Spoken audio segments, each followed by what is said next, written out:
Good morning, everybody. It's the middle of the week. That makes it hump day. Welcome to Midnight's Edge in the Morning. I'm Tom Connors. With me is the boss man. How you doing, Andre? I'm doing good. Greetings, everyone. Good morning, good evening, good night, depending on what it is where you are. That's right. And also joining us is Mr. Paul Chato. How you doing? Yeah, I don't have to point to myself. I'm good. How are you, Tom? I'm doing the best I can. While we're here, we're going to talk about some Star Wars stuff. So I'm just jumping with joy, and then we got some other stuff we can get into if we have time. And so hello, everybody out there in the chat. Good morning. Hello, everybody. Yes, indeed.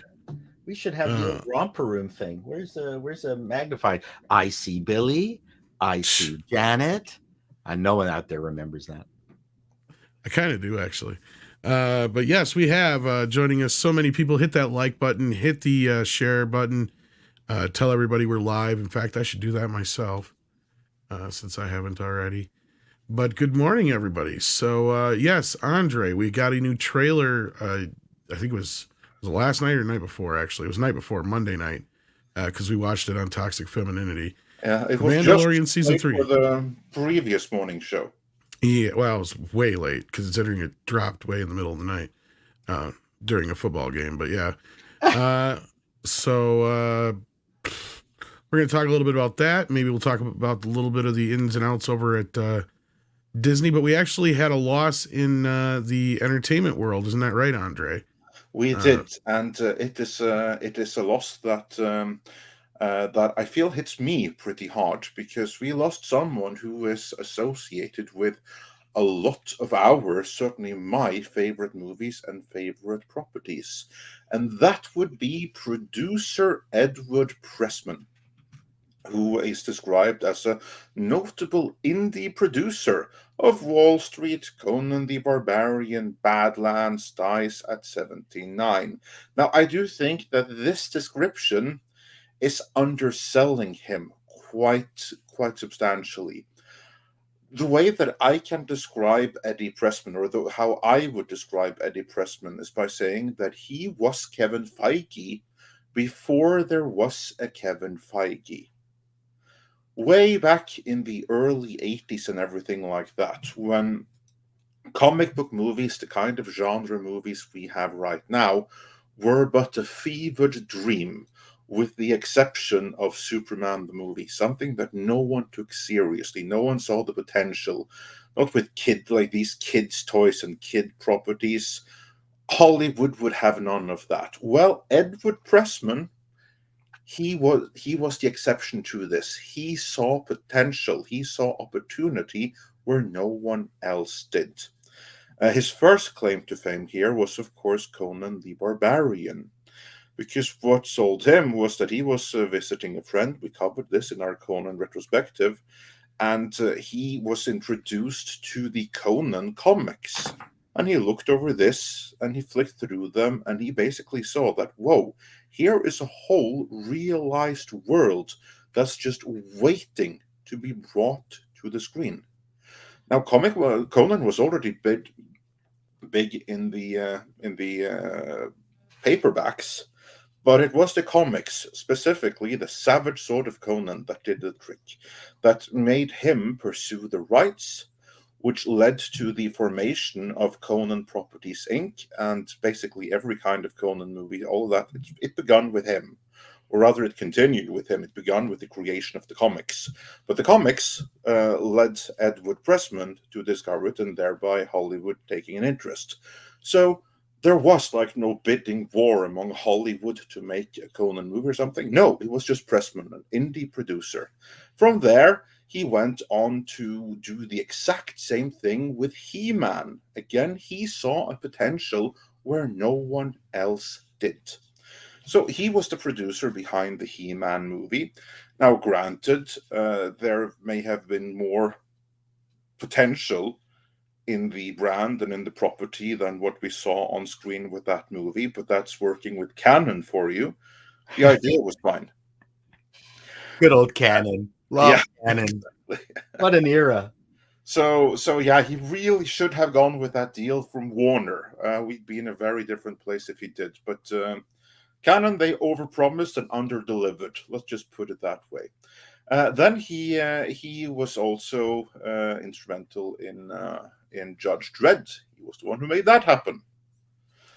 And that is just the genre stuff. In addition, you also have Wall Street and several other things, but still, this is a producer of note. And many of the properties that we take for granted today only happened because of this guy. This guy was instrumental in the maturation of comic book movies because he explored, he mined when no one else did. So, yes, he will be missed. And rest in peace, Edward Pressman. Yeah, sad news this morning, and yeah, it's too bad. Too bad, because yeah, we would love to have gotten a chance to talk to him. We would have. I would have loved to be able to interview him and to talk to him with his career. He was one of the people we wanted to reach out to at some point here, but that opportunity is sadly on us. So yeah, he also did Das Boot. Let's not forget about that. I mean, this. Ooh, that was him? Yeah. Yeah, he was all over the place. Yeah. He was all over the place. There was projects that he wasn't even involved in that he was involved in. That he would get like, what was the one that he got bought out of? Was it Conan the Destroyer? Actually, the Destroyer. I was thinking Alien or something like that. He was involved in too. What happened was that he was an independent producer. So what he would do is that he would get the ball rolling on certain projects. He would start them from nothing. This is, for instance, what he did, with Conan. And there was another one. It was like Alien or something. I'm trying to remember. Yeah, but there were several things. Basically, he got an idea, or someone came to him with an idea, and he was like, "Fine, let's do this." And then he would get the talent. He would find a director. He would find a designer. He would find someone who could visualize a pitch deck. And then they would go and they would pitch this to the studios. And sometimes the studios would bite. But when they did, maybe you had like a producer at the studio and they were very keen on the project. Now, when Pressman had brought it to them, but then they had their own idea, and then they really didn't need him to be involved. This was, for instance, why he was bought out of the Conan franchise, because Dino De Laurentiis, he wasn't about RoboCop. That's what it was. Producer. Same thing with RoboCop. I mean, that was like Judge Dredd version 1.0. That's, I think, the movie I was thinking of. I'm sorry, Andre. Yeah, no, because he was the one trying to get a Judge Dredd movie off of the ground, and then that Judge Dredd movie kind of took a detour and became turned into RoboCop. Yeah. And then that's how ironic is that with Judge Dredd, that the way that they found to humanize Judge Dredd was by turning him into a robot. Yeah.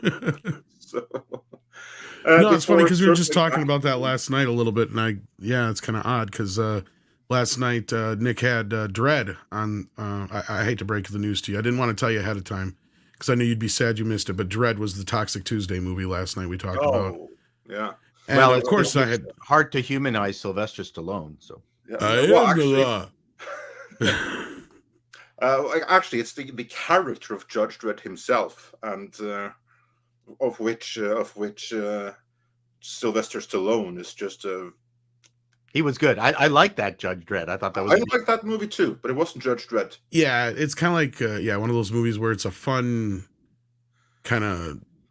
It's a fun movie where everything, the visuals, everything is kind of right, apart from Stallone, because it was made in an area where it had to be repackaged as a Stallone movie. Yes, really, it's a Stallone movie in a Judge Dredd. What's the word I'm looking for? Like clothing. In Judge Dredd clothing, basically.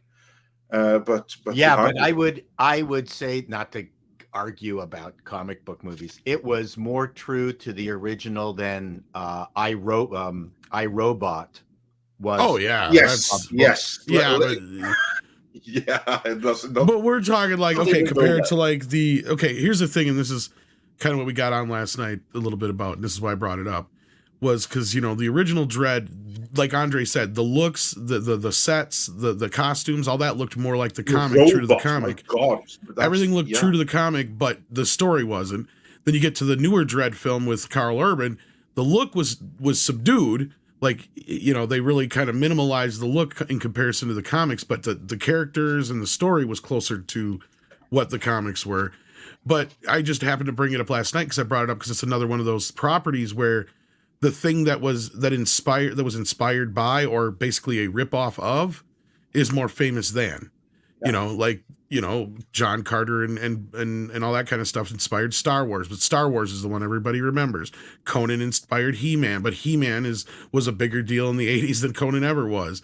You know, same thing here. RoboCop is still probably more recognizable than Judge Dredd will ever be.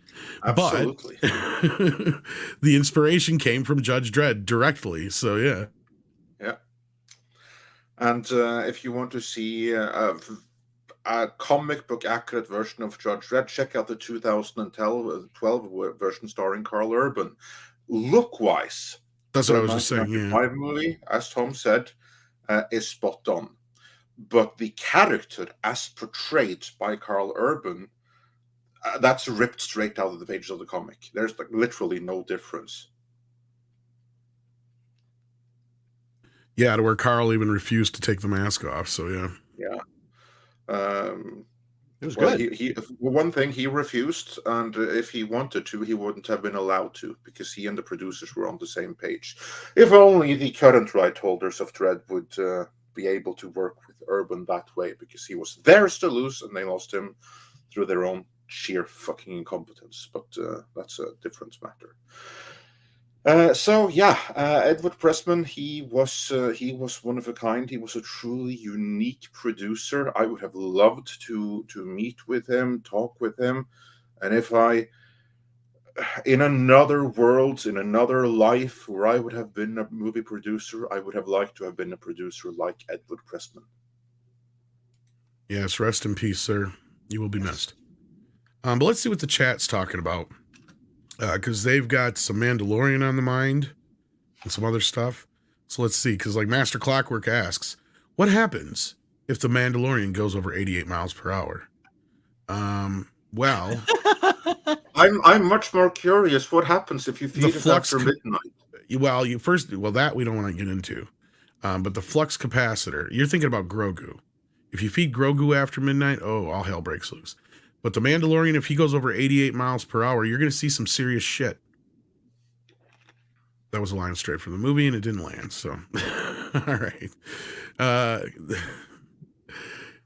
Grimzilla says, Carl Weathers tweeted Star Wars Multiverse about this trailer, and I don't think it was an accident. Like something is planned. Thoughts? Okay, some people were bringing this up, Grimzilla. I don't want to poo-poo it at all. I'm not so sure it means what people think it means. I could be completely fucking wrong. This is just my opinion. I think he just said that because that's kind of just a terminology he probably heard and put it out there, because the Star Wars universe takes place in so many different time periods, but it has never been a different time line outside of before, Disney. So, because that created the EU as a also Rand or whatever you want to call it. So, yeah, I don't know what you guys feel about this, but I think it was just, the way he worded it, I don't think it means anything. Let's see if we can bring this tweet up on screen here, so that everyone can see exactly what we are talking about and what we are referring to. Tom, if you don't find it right away, it also was abounding into comics. But while Tom is looking to find it on screen, I'll describe it for those that are just listening in anyway. So it's a tweet from yesterday by Carl Weathers, where he retweets the trailer for the new season of The Mandalorian with the text, "Come on, y'all, this Mandalorian poster is too cool. Love being part of the Star Wars multiverse. March 1st, 2023, baby. Hashtag grief karga, hashtag be peace." He said the Star Wars multiverse, which is the first time we have ever heard that particular phrase being used. Like we know that Marvel is a multiverse, DC is a multiverse. As Tom just said, Star Wars has always been a universe taking place in one galaxy long, long ago, and that galaxy is far, far away, and it's just one of them, ain't no multiverse. The only time we have ever heard about any kind of Star Wars multiverse before is in reports that we have published as rumor, has Doomcock. Maybe we heard them from similar sources. I don't know. We heard them from a few places, but this was basically that one of the ways, and this again, rumor report or rumor alert, and agent report, stuff like that, was that one of the ways that Jon Favreau wanted to save Star Wars was by essentially changing the timeline so that The Mandalorian wouldn't lead directly to the sequel trilogy, but rather it would spin off into its own alternate future in which there is no sequel trilogy, meaning you have the possibility of remaking the sequel trilogy, which is unlikely. Much more likely they'll just continue the story and never reference the sequel trilogy again. And we even had some rumors that they were going to use like some kind of shot or midgets or any number of other things that they have put in there that someone was able to sneak into episode 9, The Rise of Palpatine, only to be able to use as a canon excuse for why there is a Star Wars multiverse and they can follow a different timeline, thereby saving Star Wars, because Favreau apparently knows that with the sequel trilogy, Star Trek is dead and there's no future Star Wars. beyond. Did I not say Star Wars? It says Star Trek. Okay, well, same difference. They're both dead. Yes. So, yeah. So that is the only time when we have heard or even referenced anything Star Wars multiverse ever before. Before this, it has only been a universe and anything other than in fan theories and rumors. And then Carl Weathers suddenly uses the phrase Star Wars multiverse. Now, how did that happen? Is this something that he did on his own? Is Carl Weathers, old man Carl, sitting alone trying to work out this Twitter thing that the kids were working with, just plucked up the term multiverse because he heard it said somewhere? Or was there a publicist that said this or told him what to tweet or something? Mr. Chato, what do you think? I like your first theory. It's old man Carl. Now he directed some of the previous Mandalorians and did a really good job. Yeah. I'm really happy for Carl. I love him to death in the show. I've got a feeling it's a multiverse is being used as a Swiss Army knife word in this. That's my first thought. Was you've got multiple stories. Like the multiverse could be no different from him describing the Obi-Wan series, the Andor series, Mandalorian. These are all part of a multiple stories, but not multiple versions of stories. So yeah, that's what I'm kind of getting at. Yeah. I don't. You know what? If this is something that Favreau, over dinner talked to Weathers about, he'd be really pissed at this being leaked out. So I'm just thinking it's old man Weathers just talking about the multitude of stuff that we're working on right now. It's not multiverse, it's multitude. Yeah, I just think he misused the term. I'm with Paul on that one, yeah. Because, I mean, here's the thing with Carl, when I was looking for this, like, he even retweeted a fan Star Wars thing for James Earl Jones because they once again forgot his birthday yesterday. Or didn't forget it. They just didn't post it on purpose like they haven't for the last few years on the main Star Wars website. Yeah, because he's associated with the old canon, and that's problematic because Yeah. there's more Star Wars ahead of us than behind us, or so at least Kathleen Kennedy used to think. Yeah, That's the last couple years. How dare they give an old Star Wars character actual directing work? Like that's completely against everything that I believe in. We not only are we looking to the future, we're looking at not employing any of the old Star Wars. Hell, they already forced James Earl Jones to basically hand over his voice. That's right. So that's right. Why don't they just go after the rest? Or never using. They're like the Microsoft of entertainment, where we buy stuff and then bury it. Well, we have somebody else here who might have an idea if this multiverse thing means anything or not. Another Canadian, so you got competition now, Paul. Damn. Script doctor. Oh, multiverse. Oh, I'm just reading here. Hi, guys. Sorry I'm late. I just got out of a meeting. Well, fun fact, Star Wars has been multiverse since episode 1, The Phantom Menace. And the reason being is that it contradicts aspects of the expanded universe that was up until that point. And then Disney doubled down on it again when they turned the expanded universe into Legends. So it is a multiverse franchise at that point. He is not wrong. I mean, that's kind of how I looked at it too, but I like, as far as, because I was trying to find it here, but I can't find it. But like last year, or the year, like earlier in the year, Favreau had been asked about this whole sequel trilogy reset thing. And his response was basically, and I'm paraphrasing because I can't find the quote, was that he can't. Like they cannot mess with anything that is a movie. It's canon. Yeah. Like, so they can't do anything to change it or circumvent it or anything like that. I wish I had the exact terminology, but I can't find that article or whatever it was from that interview. And I know it was at some point last year that he was asked about it. So yeah, on this whole, unless you're counting, like, you know, there's those things like in those other animated stuff they have too. So, I mean, I guess it could be considered a multiverse in that respect, but you can simply do it just by the history of Boba Fett. So Boba Fett, before episode 2, he was Jaster Morrell. He was not Boba Fett. Boba Fett was an alias. That's right. And that was retconned and that was changed, but the material still exists. You can still find books and references that's his real name, but that changed after episode 2 because then he became the son of Jango Fett. They tried reconciling it years later. Didn't do a very good job of it, in my opinion, but it's now multiverse.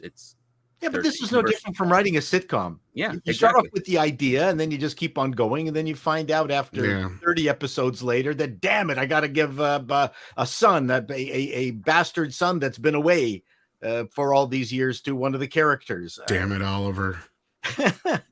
So, I mean, it's not multiverse in the sense of Doctor Strange multiverse. Well, it's not crossoverable, but like we already have it. I mean, there's a whole slew of books that people consider canon, which I would agree is where Luke Skywalker has a son named Ben Skywalker, but it's not part of the film version, and that's as long as it's not Ben Dover. No. No, and I think that's really what it is. And also, I mean, we've heard Kathleen Kennedy refer to her wanting the Star Wars franchise to be like Marvel in a sense that you have to watch all the movies and shows to know what the fuck's going on or whatever. So in that respect, yes, there's stuff on television and movies. So I don't think Carl was like meaning anything specifically by it. I don't think they're going to spawn off like this is this canon and this is that canon. That I don't think that's going to happen. If anything, what you've got right now is you have a multiverse by way of the medium. So you have the comics, you have the books, and then you have the live. That's what I was getting stuff. At. Yes, like that's what I mean. That's it. Then that qualifies. Lucas had tried to make it all one thing. It's a very difficult thing to balance. He was not entirely successful with that because, again, there was no reason for him to have written out a character like Boba Fett and make that origin story in episode 2 at all. He did it because of the toys and the opportunities, popularity, and the clone aspect. That was it. It was not needed, but he did it because he wanted to, and he could, and it was his to do so. So I mean, Einstein could not get the unified field theory together. No, so he just made it. No, it doesn't exist. He tried. He thought. Oh, I thought that was the ending because that's what script just said. Unified So. can't unify gravity and quantum mechanics. What about the flux capacitor? Yeah, well, there you can. There you go. There's a solution. All right. 82 miles per hour.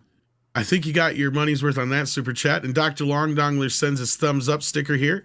Thank you so much for that, Dr. Longdongler. And then we got Waltman who says, Perlmutter, huh?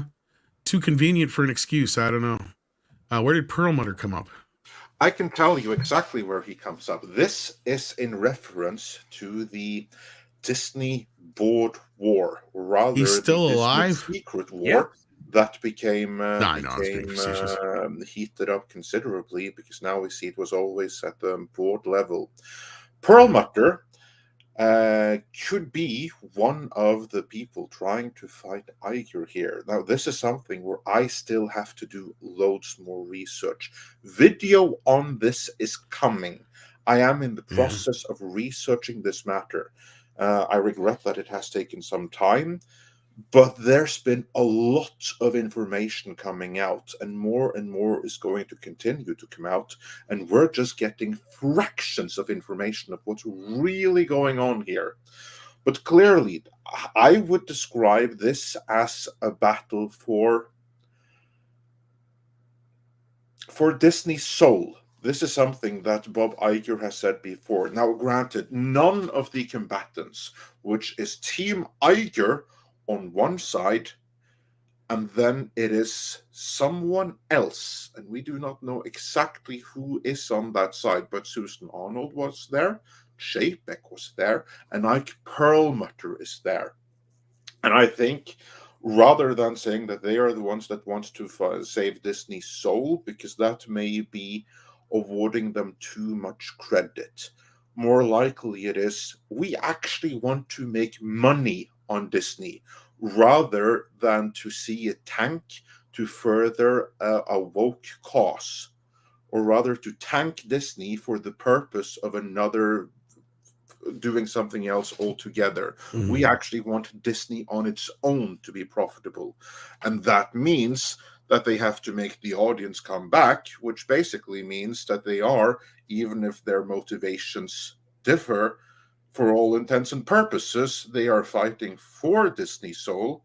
And then you have Team Iger that seems determined to eradicate it. Again, not because they have something against Disney's soul. They just have some other motives and some other desires that goes radically against what Disney has always been. And now we are learning that Ike Perlmutter, he is probably in the wings behind this new guy. Peltz is allied with Perlmutter, one way or the other. Now, the details of this I am still trying to figure out. But just like Iger was always there behind the scenes, it would appear that Perlmutter never truly left. Because for those that don't remember the name, Isaac Perlmutter, he was once the owner of Marvel. So he came into Disney when Disney acquired Marvel. Then he came along with a package.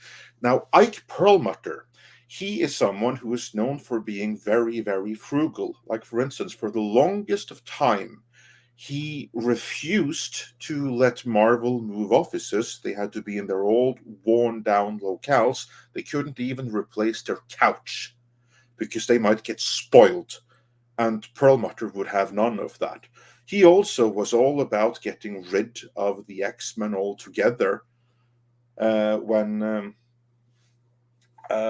Fox didn't want to hand over the movie rights, apparently it got so bad that if he even saw a poster of the Fantastic Four or X-Men in the Marvel offices, he would apparently have a fit, and he would tear it down with his teeth.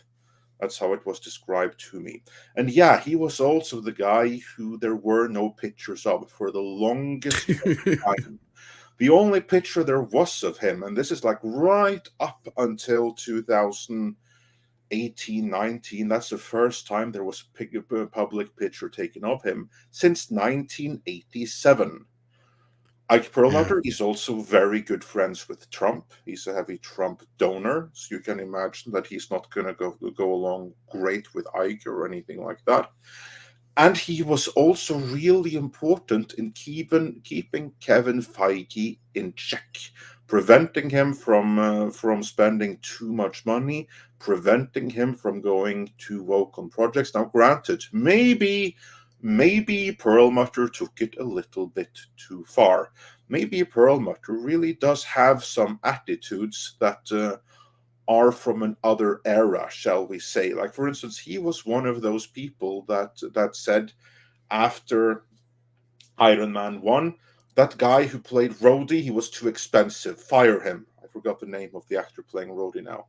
Terrence Howard. Terrence Howard. He Howard. actually wanted more money. That's one of the That's what I said. It was too expensive. No, and honestly, I've done research on this, Andre, and I have found, and again, it could be true. There could be some truth to it, that he has a bit of a racist streak, or whatever you want to call it, and a sexist streak. But everything he's ever said has been backed up by numbers. Oh, absolutely. That's the difference. Absolutely, it has.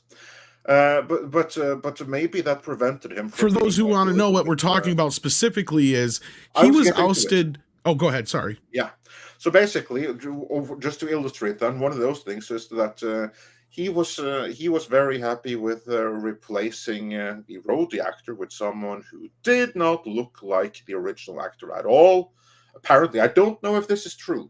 This could be disinformation spread out there specifically for the purpose of discrediting and eventually removing Ike Perlmutter. That could very well be the case. But what was said about him, and these are rumors, he may never have said this, but it was rumored, it was spread, it was circulated that he had said that the audiences aren't going to be able to tell the difference between the first Rhodey actor and the second Rhodey actor, because all black people look the same. This was something that was credited to Ike Perlmutter. He may never have said it. What he did do, though, was that he did kind of like block for the longest of time a Black Panther movie and a Captain Marvel movie, for the reason because he came from the toy side of things, and black toys and toys of female action heroes don't sell too well. So that was his reasoning for that. He got that information from the Blade series. There wasn't many Blade toys that were made for that trilogy. Plus, it was R-rated, yeah. Also, I heard that it wasn't that people can't tell the difference. He said people aren't going to care.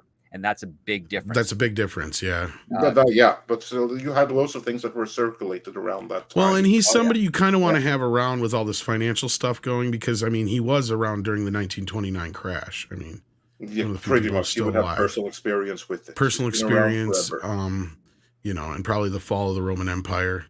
Who knows? Yeah. He may have even been a part of that. But then, come around I'm 2015, kidding, what happened then is that then Kevin Feige was fed up with having Ike Perlmutter over his shoulder. And this is in Bob Iger's book, by the way. This is also in Bob Iger's book, yes. So basically, Iger describes how Feige went to Iger and said, "You need to get Perlmutter off my back. And if you don't, I'm going to go work for the competition." And that's when Iger said, "Okay, Perlmutter's gone. You've proven yourself."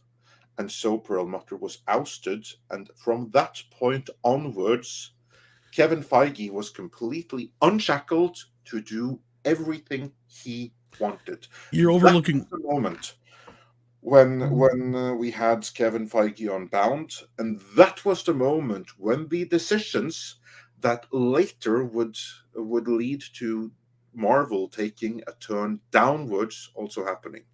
You're kind of leaving out one important bit, because this is how Iger presents it in the book. Again, I'm not saying this is how it happened. This is how Iger presents it in the book. He had been paging through the Marvel character guide and keyed in on Captain Marvel. He's like, this is what we need for Marvel. So he went to have a meeting with Kevin Feige. And he said, "Kevin, this is the character we need to do next." And Kevin said, "I would love to, but I have a problem." "Oh, what's that?" And it's Ike Perlmutter. And he says that women and black characters don't sell figures, because I would have been trying to make this Black Panther movie for the last decade. And of course, Daddy Iger goes, "Well, let's take care of that right now." And that's how it happened. Because he takes credit for Captain Marvel in that book. Yeah, this is actually true. Your retelling is 100% in line with what was in Iger's book. My retelling was a retelling of what the trades reported at the time. So somewhere between those two is probably the truth. Either way, Ike Perlmutter was outmaneuvered.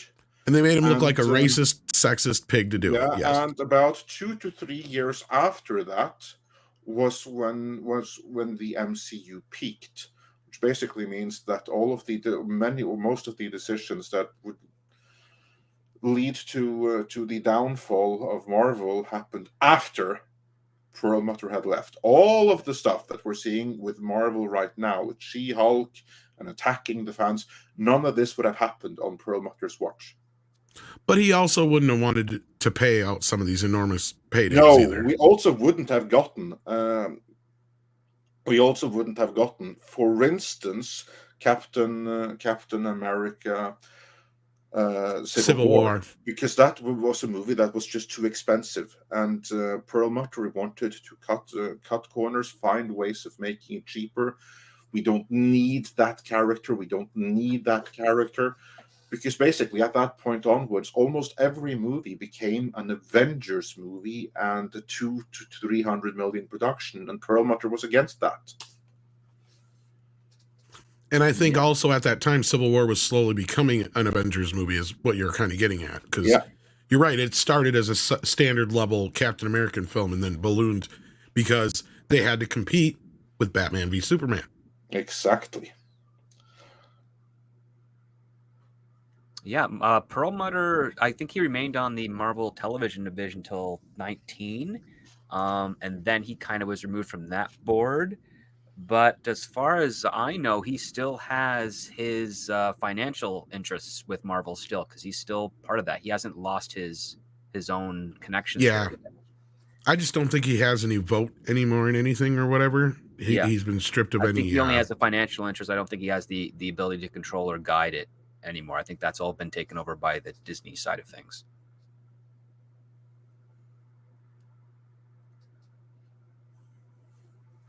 Yeah, that sounds about right.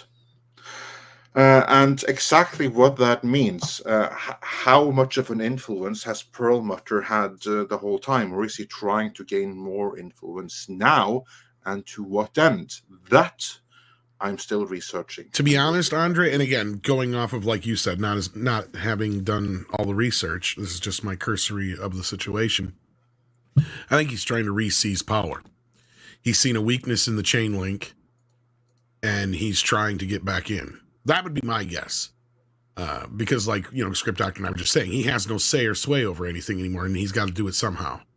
And powerful men know how to do that, and then you find minions, and you you play Games of Thrones. Yep, and that's kind of what's going on. Like what's funny is if he's like one of the people that we didn't even realize was part of this, like one of the chess pieces, that's interesting. I think that he has only become a chess piece as of late, because I think that this is something that happened with the ouster of Bob Chapek. Bob Chapek, he was installed by someone that wanted Disney to be profitable. And the moment when Ike Perlmutter, because who did he fucking pick on the most? Who did Chapek pick on the most? Kevin Feige. Because that was what we all kind of went like, wow, he's really coming at Kevin hard. Yeah. And Kevin even had to fucking back off a bit and go, I underestimated this man. So that tells me you're right. He might have had somebody powerful behind him. And I think this is what I was just saying. He found a chink in the chain link. He's like, all right, this is my spot. And reinserted himself probably via Chapek. And I'm just speculating here, but that totally makes sense to me. If you're going to go for a power grab, go when things are getting, bad. And at this point, things are worse than they've ever been at Disney, pretty much. It's not since the early 80s? I would say ever. I know, that's what I'm trying to think of. Like, is it really ever been this bad? It's never been this bad. I mean, you had periods. I mean, the closest Disney come to actually going under was during World War II, but they were able to pull through that with a steady supply of propaganda films which I would say are complete art in their own right, and some of the best movies Disney or shorts Disney ever put out there, but that's neither here nor there. But I think that we are gearing up towards what happened towards the latter days of Eisner again, because if you recall, in the latter days of Eisner, which is Iger's predecessor, there was an open conflict in the board, and you even had an external campaign to get rid Disney, of them. Yeah, save Disney by getting rid of Eisner. I think that is what we're going to see the version 2.0 of right now, because the same thing happened again. Eisner stayed too long. And Iger not only stayed too long, he's back again, continuing the same policies that ruined the second half of his tenure and doubling down. And of course, we know that Ike Perlmutter, he is a major Disney shareholder. Unless he has dumped Disney shares without us knowing it, he is personally invested with hundreds of millions, if not billions, in Disney. Okay, so he bought Marvel through Toy Biz, yeah, and he's part of Marvel still. Yeah. Well, so what would he trying to turn around and take over Disney as a whole? Is that what no, you're kind of implying? He or can't no? take over Disney as a whole. That can't be done. Okay. But what he can do is that he can, because there's too many shares. There's no individual that you can. He has just a tiny little thing.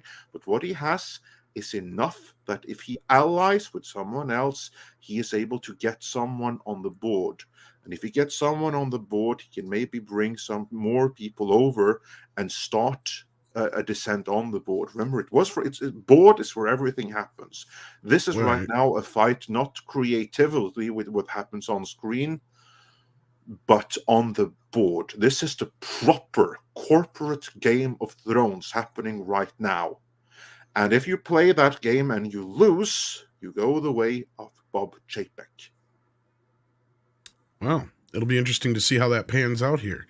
It will be very interesting.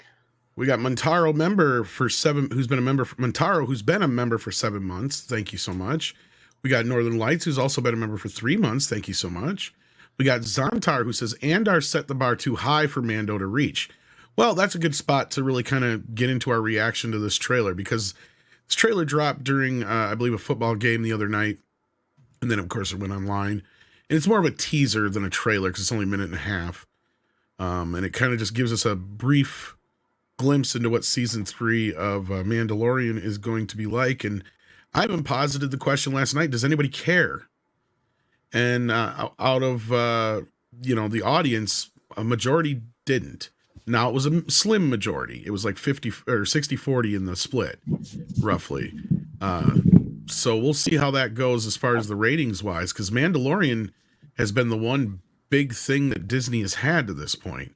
And the rest of their shows have struggled outside of maybe Loki and She-Hulk, but Mandalorian has still done the best for them.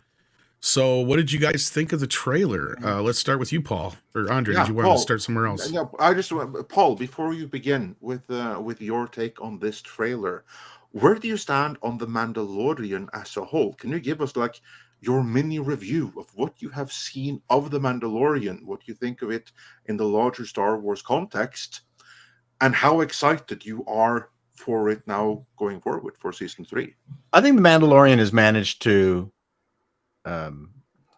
create a oasis within the turmoil that is Star Wars.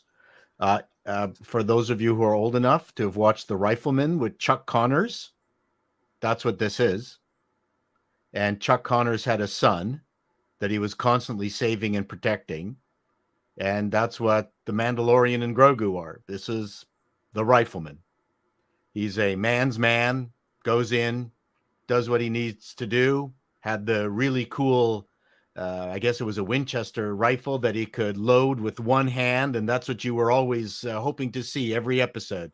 And Chuck Connors was 6'4". I mean, it was just fantastic adventure. And he was always fighting for a moral moral certainty, and that's what this show is. So to me, I love its simplicity, its lack of complexity. I think that's what makes it popular within the context of a show. I'm kind of old school. It's a rinse and repeat show, and that's really what people want to see in a series. I would be surprised if they don't do the same thing this third season, independent of the details of Luke, I guess, not going away with Grogu and training him. It's the one show. I wouldn't call it the shining light because it doesn't break any new ground. We're just shocked that it's enjoyable. That's all. So I'm looking forward to it, even though they were crapping on Luke, or at least the Star Wars management obviously wanted nothing to do with Luke being heroic in season 2, that ending. So that's my thought. I think it's great. I think it's good for TV. Script. For anyone who's seen my reviews of the show, they probably He loved it. It's his favorite show of all time. know that I think it's one of the most sloppiest productions I've ever seen in regards to that's writing. nothing to do with being. That was the setup. Yeah, I mean, the thing is that it's enjoyable. It's got a simple plot. It's lone wolf and cub. It's rifleman. It's all those things. But I think that it's also a show that fights with itself a lot because of the management of it. I think that it's really just the most elaborate of the dangling keys out of all the Star Wars shows we've gotten. Despite what so many people have said with regards to the ending of season 2, that is not Luke Skywalker. Behavior is foreign. The method is foreign. The fact that he doesn't even introduce himself, because that's one of Luke Skywalker's traits. He introduces himself. It's a show that has a lot of potential, but it doesn't seem like it's ever able to claw its way up there. So again, I don't understand. I mean, I completely understand why people love it and are full for it, or full force wanting to see it, because it's a very new angle and approach to this universe. And one of interest for at least myself, I like the idea of seeing a bounty hunter, traveling through the galaxy, just trying to make their way and protecting a kid. That's fantastic. I think would be nicer if they spent more than a half hour on a weekend writing it, though. That's just it. It just doesn't feel like all the effort is in the special effects and the wow factor, and not so much in the heart of what Star Wars at least traditionally had. But that's my grievance with it. It's like, you have this great idea, but you're not running it to its full potential, and you're not even giving it the love and effort that came from the idea in the episodes you've got. And I just, I mean, I'm not really too interested in season 3 at this point. But it's there. If I need something to play in the background, The Mandalorian would probably be the first thing I put on. Mm-hmm. But that's my take on it. I'm kind of in between you two, which is kind of funny. Because I enjoyed the first season quite a bit. But as the second season went along, I started to see more and more of what script was saying. There's a haphazardness to it. And really, maybe a lot of it could have been during the second season. We're starting to see some of the unraveling of the turmoil behind the scenes and stuff like that. Because even though you did say this was an oasis, Paul, I do agree with you except for one factor. And that was that the whole Gina Carano mess. And we'll have to see how that, affects the show. Now, I don't think it's going to affect the show on any level that's going to be like, huge, because there's another factor here. And that is that Disney Plus has the biggest audience they've ever had compared to the first 2 seasons. It's already been a year and a half or whatever it is, almost 2 years or almost 2020 was when we got December of 2020 is when Mando season 2. So it has now been over 2 years since we've gotten Mandalorian. So I'm curious more so, is the audience going to show back up? They have the potential for a bigger audience than they did before. So this could turn around and be like, I have a feeling like the first couple episodes will be huge. But whether from there on out, how it goes, I don't know. There's already some confusion because there's a lot of people who didn't watch the Book of Boba Fett. They didn't really have any reason to. and they didn't realize that there is a reason. I And did now, not.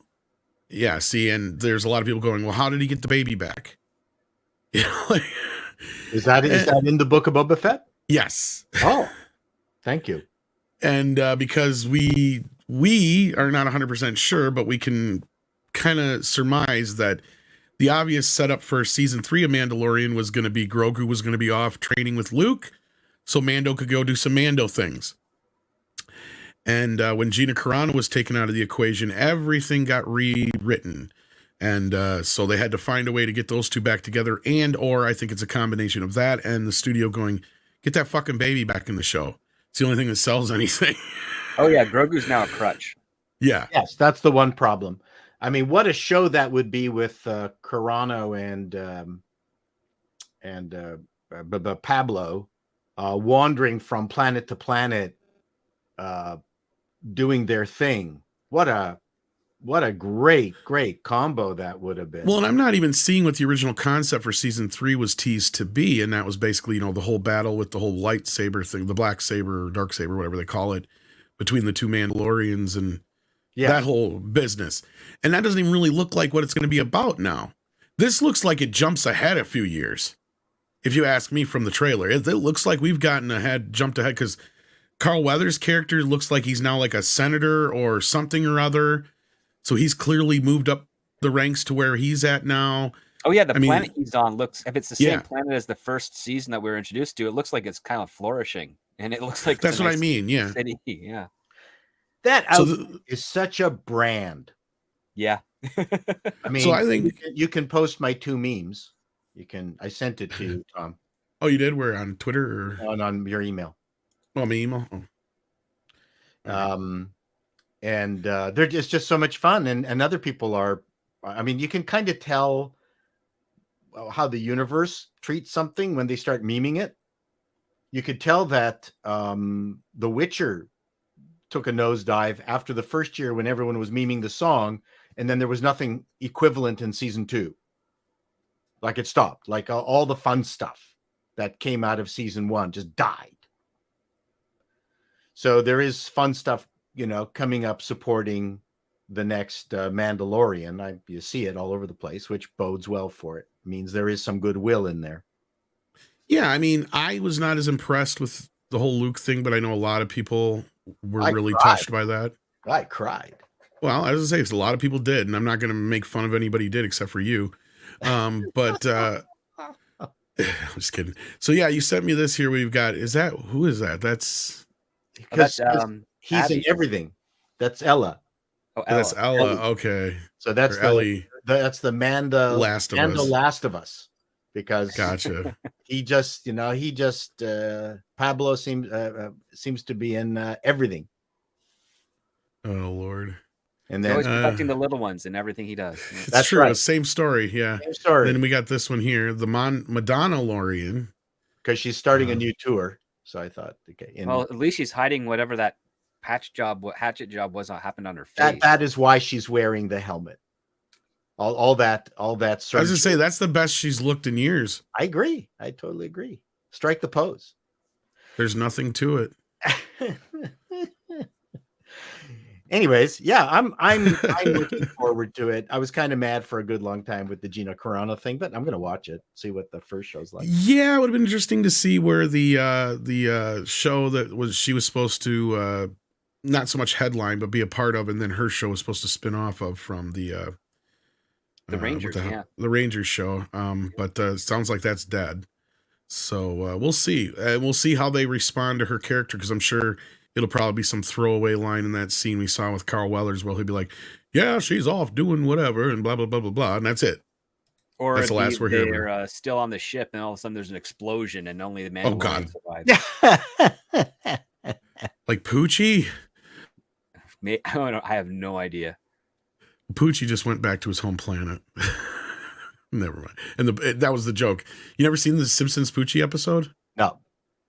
Oh wow. Okay, so the short version is they were trying to create a new character for Itchy and Scratchy to jazz it up, and Homer creates a rapping, skateboarding dog named Poochie, and it is the most annoying. And he also does the voice. Yeah, and it's the most Someone annoying. else created it. They just hired him. Oh, that's what it was. Yes, sorry. I couldn't remember that. Yeah. So he does the voice, but like at the end of the episode, because he was so unpopular that people hated him so much, they had the cell on the animation cell just fly out of screen and go on his way back to his home planet. Poochie's spaceship exploded and he's dead.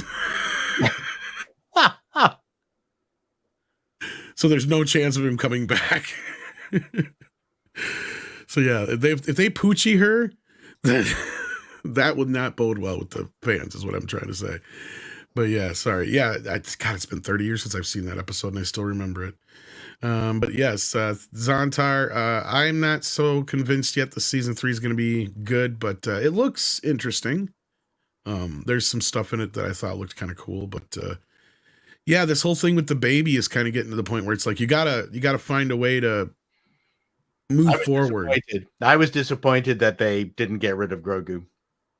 I was disappointed that they made it 50 years old and it still can't speak.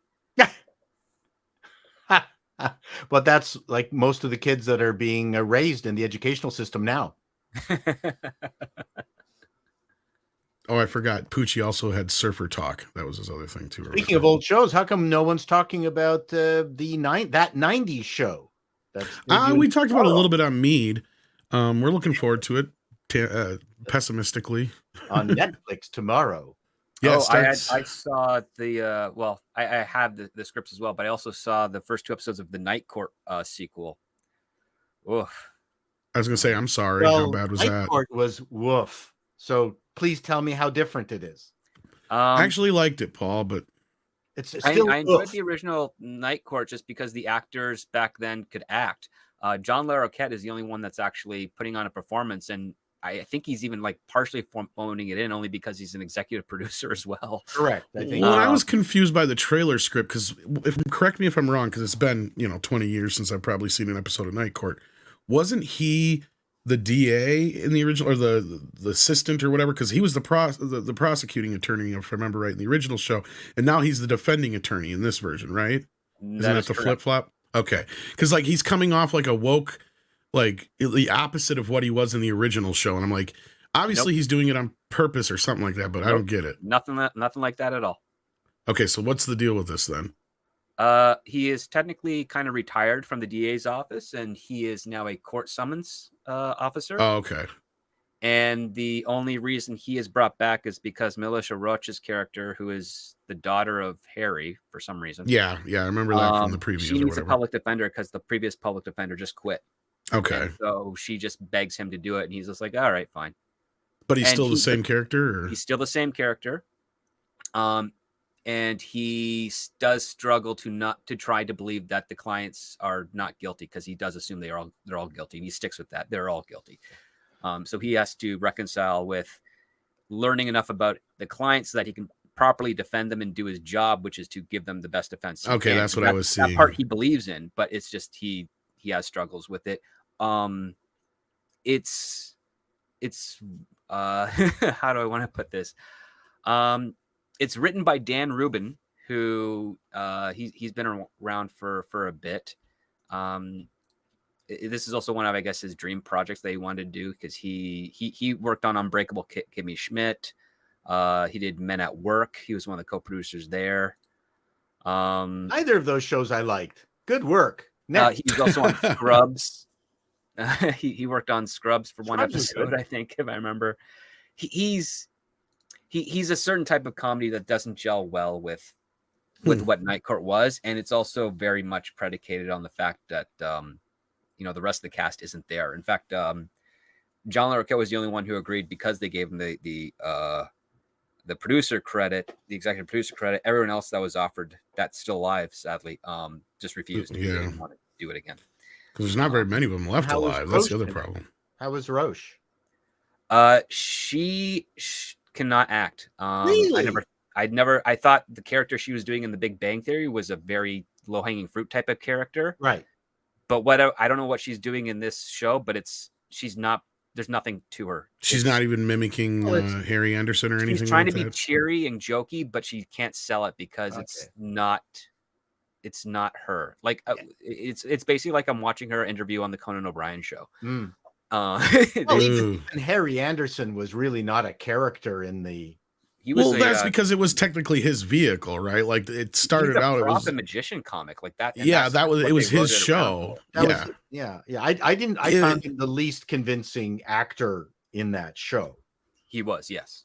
because he started on Cheers when he outside of the stand-up stuff. He had a similar-ish character on Cheers. I don't think it's meant to be the same he character. was several But notches below Seinfeld on his own show in terms of acting chops. Yeah. well, what happened was he got pretty low, too. overshadowed by the rest of his cast. Is what happened. Right, which is, I'm sure he was happy. I don't think he was sad about that. I mean, you had Bull, you had all sorts of. You had Bull, you had Mac, you had Marky Post, who was really good. Yep, on with that hair. Her hair was fabulous. Her hair was fantastic. But and then you had, what is it, Estelle? You had 3 different bailiffs, or I think. Wow, Yeah, because the one lady died like 3 or so years into the original show. She was the grandmother from Christmas Vacation. She passed away. Yeah, she was great. She was great. Then you had another one, and then you had the one that ended up being the same. Roz was the one that lasted the longest. That's yes, right. Roz was great, and there just doesn't seem to be any equal. And then the guy in the new show that is doing the court clerking, court clerking, the Indian guy, he's not very interesting. No, nope. They're not defined characters. Even the bailiff that they brought in, they try to make her this silly, goofy, affable type part, but there's nothing. It's just superficial. Mm-hmm. And then they tried to introduce the stenographer, and they replaced it's kind of a very messy show.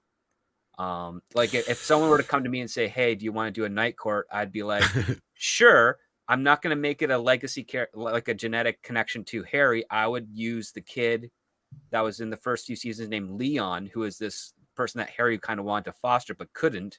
And I'd say that he kind of, because he ends up leaving the show with a foster family. And I think that'd be more endearing that he became a night court judge to honor a guy that gave him a chance. And you have a whole new night court already debuted? Yeah, last night. Oh, last night. Okay, missed it. Yeah, on NBC, but I think you can probably stream it on Peacock. I'm glad I missed it. But as far as the 90s show goes, I'm kind of pessimistically optimistic about that, because I like Kitty and Red feel like from the trailers, like they're just, like riding a bike. They clearly have just jumped right back into these characters again. The kids, on the other hand, they're going to take some warming up to. And the problem I have with it is half the kids don't feel like they're from the 90s. And I was a 90s kid, so I know this for a fact that I'm like, okay, that outfit is definitely 90s. That is definitely not 90s. Like I've seen that like half and half with those kids.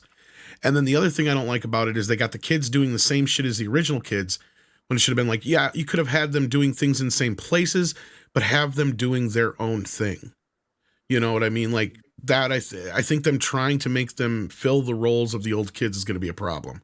Well, that's your first problem, because that 70s show, even though it was originally centered around the kids, people watched it for Red and Kitty. Of course. Yeah, because the best lines are always... They were the only interesting characters in there.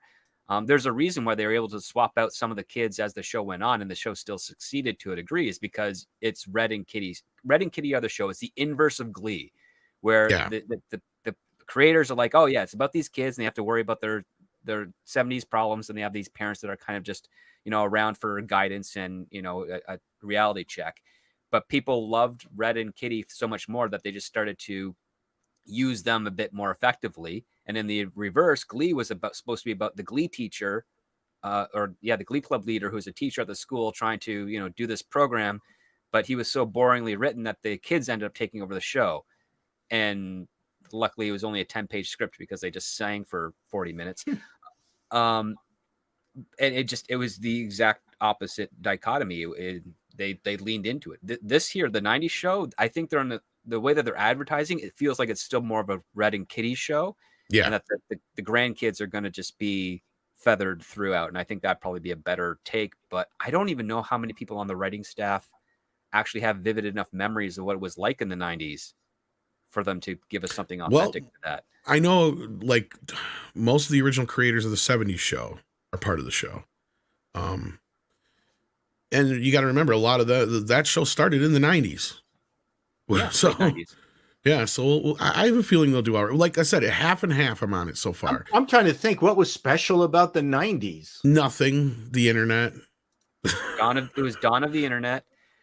Yeah, Grunge. at that tail end of the 90s. Yeah, grunge. It was grunge. There was that brief period A lot where of Day Pink Glow. Neon was popular in the early Yeah, I was gonna 90s. say early 90s was Dayglow shit, and then Day Glow, yeah, a lot of parachute pants. Rap took off a lot more. Adidas. Yeah, certainly the beginning of the internet is ripe for parody. But that wasn't until really 1998. Mosaic Six was mostly drunk. 94. And the World Wide Web was in the middle of that. I had hair. Yeah, the internet was becoming a regular service towards the late 90s. Oh, really? Pretty rare in the early 90s. Yeah. And then you had the giant gold rush that culminated in the crash in 2000 when all the VC money disappeared. And I was in the middle of it. So all that I know, but I don't think my life would make a very good sitcom. Well, Script is right. That is basically the plot of the show, is that Kitty and Red's granddaughter Leia comes to visit them for, I think, like a week or so in the summer or whatever. Yeah. And she ends up staying for the whole summer is what happens. So you're right in that respect. So that's kind of, I think, the setup of the show is each season will be another summer. So again, they're kind of the framework of the show, which I'm glad the creators knew that was the angle to attack it with. Oh, yeah. And if they're smart, you can have a lot of fun with a lot of the modern bullshit we're dealing with through the PC lens of the 90s. Because then was when we were dealing with this kind of shit early on. But a lot the of O.J. Simpson trial was a big part of another big thing in the 90s. Yeah. Yeah. And if they don't do a morphing joke, I'm going to be depressed. But I don't think the kids would have cared about the O.J. Simpson trial. Now, Kitty and God, that occupied my 3rd, 4th, and 5th grades of school. Yeah, you watch. There's probably going to be an episode. I was going to say there's probably going to be an episode where Kitty's like obsessed with the O.J. trials. Yeah, that could be funny. They were smart. That would be a good ongoing thing. Well, they were pretty good about that kind of stuff. That was my only both complaint and kind of what made that 70s show initially, was that they never really told you what year it was until they got to Star Wars. And that was pretty early on in the show. So it's like, okay, we're pretty license plate registration number. Well, they just never really made it feel like it was a specific year until then, is my point. Like it could have just been any time in the 70s, more or less. I'm wondering if it's a Carsey Werner show. I think it's, like I said, all the same producers and stuff are involved. So I would think so. Yeah. Like the original writers and everything. So. And almost all the original cast is coming back. The only one who isn't is Danny Masterson. So obviously, we'll and maybe if it's successful, we'll see dribs and drabs of the old gang. Well, they're all in it. They are, except for Danny Masterson. Except Danny Masterson, yeah. Oh yeah. Which, if he can get through the second trial again, maybe he can show up in the second season. But we doubt it. Well, he could visit with Ezra. Might as well. Yeah, Ezra gets in there and he's like, "Oh, first time." So they are going to get. I haven't seen a trailer for it, so I guess. You haven't seen the trailers? There's like 2 or 3 of them now. They've released a couple clips. Got the email from Netflix saying, you know what? And in fact, don't watch it because I want to hear your fresh take on it, because I've seen like a few of the clips and trailers now, and again, Script's right. Like certain aspects of it that I've seen so far feel like it's just like they picked right up where they left off. Only it's 20 years later. Or 30 years later, whatever, 20 years. And then, and then other than that, just, yes, you do know now that the other characters do make appearances, but I hopefully didn't spoil that. But I mean, there's an awful lot of sitcoms that should never be remade. But if the central concept of this show from here on in is that they're going to pick a decade and dissect it, it's actually a very interesting concept. Yep. Well, and I always loved that with the 80s show, though. Yeah, the 80s show was dumb, but the original in the 70s show, it had its pedigree in it, and it lovingly pay homage to things like Happy Days, which it clearly was, Happy Days, Partridge Family, Brady Bunch. Yeah, all that kind of stuff. Station wagons. Mm-hmm. But I even liked that Kitty's mom was what's her face and stuff like that from Happy Days and stuff like that. So like it was, it had that kind of like we're doing that kind of a thing. And you're right. Like, now is the time, Paul, because the 80s show, besides the fact that it sucked script and they took a completely unrelated show and tried to make it related to the 70s show, it was too early. We were too close to the 80s yet. You couldn't And a do record it. store is not a great location for a sitcom. No. Terrible. Yeah, and now is the time, though. I think that the 90s show, I think this has potential. It has the potential of what I was pitching for the Married with Grandchildren, but we'll see if it does something similar to that. I hope it does. So, and I don't know how much of a fan Andre is of that 70s show. He's been pretty quiet, so he's probably never really watched it. No, I never really watched it. I don't think it was probably a big thing over there. Not my kind of humor. I never really got into it. Well, Again, you have no real frame of reference either, so... I watched it, for the 70s, I have like no frame of reference, really. No nostalgia for the 70s, because I wasn't there. One metric for the success of a show is the number of stars that it, or personalities that it generates. And the 70s show did a really good job of creating a whole generation of personalities. Yeah. That's just good casting. And good writing too. I mean, it was great. I mean, every single person in there is known to one degree or another. Even Danny Masterson. Yeah. Even Danny Masterson. Poor guy. I don't know how poor he is. Depends on how guilty he is. I was about to say that. Yeah, that depends on how guilty he is. That's exactly. I mean, they did have what was it, mistrial or whatever the first time out. So I mean, I'm surprised it's not just him, but the actor who played Fez is notorious for breaking and psychologically damaging. Nobody says shit about him. That's the weird thing. So basically, don't bet on Disney Zorro, which is supposed to be spearheaded by him. Correct. Yeah. Don't. Are you kidding, Andre? He'll fit right in over at Disney. This is true. But if there is one place, it would be there in Warner. Go and hang out with Ezra. I'm waiting for the 2000 the aughts show where none of the parents let their kids out ever, and so nothing happens. They're all stuck on computers. Yes, and they're scared to death of letting. Where did you ride your bike? To the edge of the neighborhood? Are you nuts? Well, that's edge kind of the neighborhood, edge of the block, man. Yeah, edge of the block. Are you hellion? Sorry, but ma'am. No. We caught your kid at the edge of the block here. We'd like to return them. Thanks, officer. That's kind of the joke of the show. Like, is that Red just wants him to get the fuck out of the house, and Kitty wants to keep him in the house. That's right. That's seriously what the kind of this sequel series is kind of predicated on. The odds. That's right. Yeah. But so it'll be interesting to see how that turns out. That's technically starts tonight, but it'll be tomorrow. But late. But I think they drop it at like midnight or I'll be on waiting the West Coast Pacific time. You're not going to be up at 2:00 in the morning watching it. No. But I'll probably watch a couple episodes by tomorrow night, Mead. So I'll have It might be one of my green lit or not shows. I got to do that with Night Court. I got to watch Night Court. We'll see if I can't remember. I think they're dropping all 10 episodes at once. They do that. Netflix does that. Yeah. I mean, the cast alone of just getting back Kurtwood Smith and then already gives it a green light on the network level. Yes, if we're using that as a again, my metric is one of the metrics. Yeah. I mean, if you're talking about my network checkbox, it's one of the keys to it. So, well, let's get back into some super chats here. We got a few. Blacklisted and unemployed Alex Kurtzman says thoughts on the Peltz FEC filing and Power Rangers special. It looks really great. As someone who grew up in the 90s, I'm really keen. Fan service done right. You're the first person I heard say that. Everybody else I heard come at me with the Power Rangers thing said it's gone woke. They're not too happy with it. This is the anniversary special. Or is this something different? It's different. Okay. Now the Peltz FEC filing, Andre, we already commented a bit on that, but did you? Yeah, we did cover this earlier. So for anyone who wants that, just rewind to about an hour, and we're talking about it there.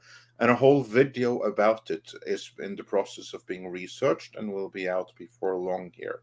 So that's a Yeah. complicated matter. So my thoughts on it is that it's about to get real, because whoever put JPEG in place in the first place, they're still there, and they ain't happy with Bob Iger's complete takeover of Disney, and they're fighting it. Yeah. They attempt right now, since they seemingly don't have anyone on the board.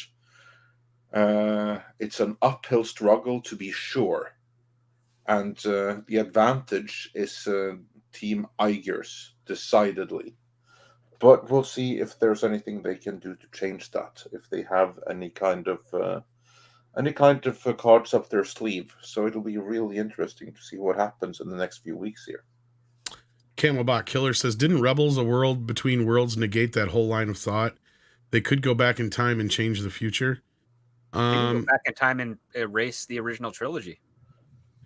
Technically, yeah, but 6 did find what I was talking about. It wasn't Favreau that said it. Was Joby Harold, who wrote on Obi-Wan Kenobi, and I can't actually pull up the article because it's Vanity Fair, and I guess I've evidently used up my Vanity Fair articles for the month, so I can't read the actual quote. But yeah, it was something along the lines, they can't change anything that's already in one of the movies, regardless.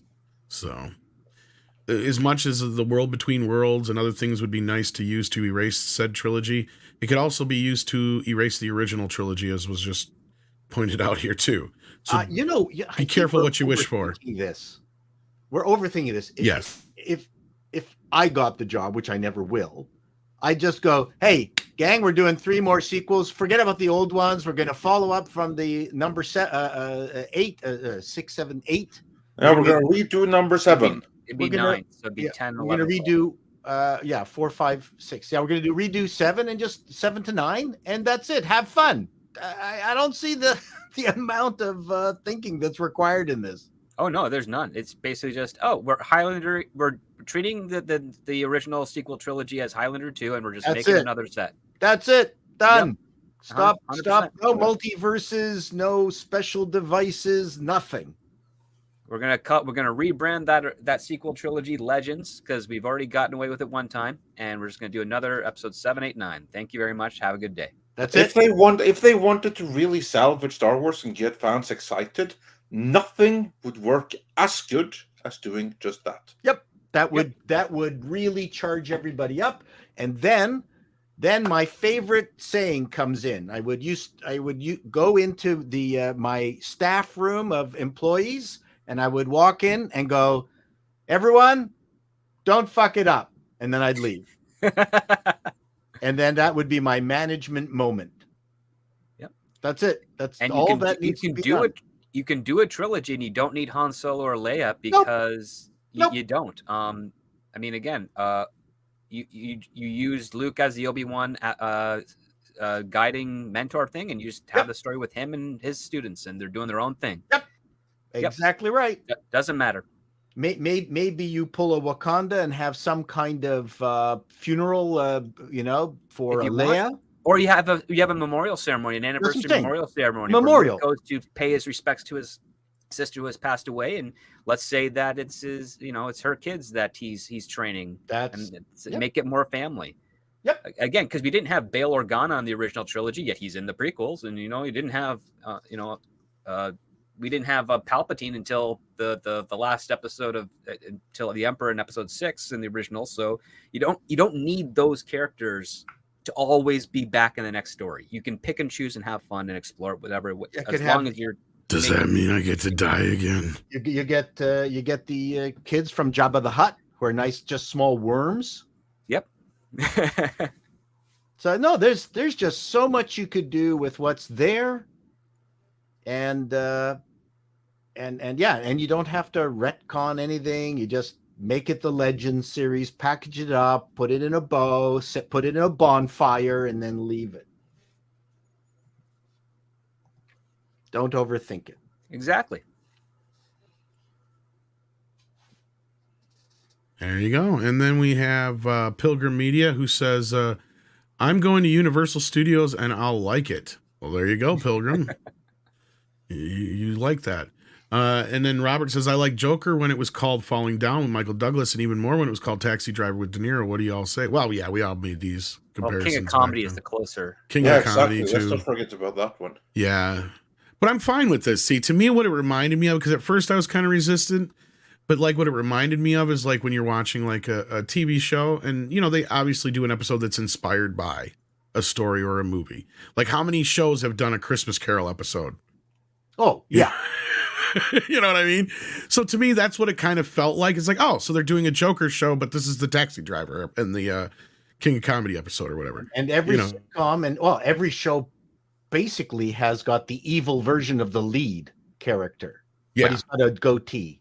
If it's a Yeah. woman now, then you put her in a goatee. Of course, you know.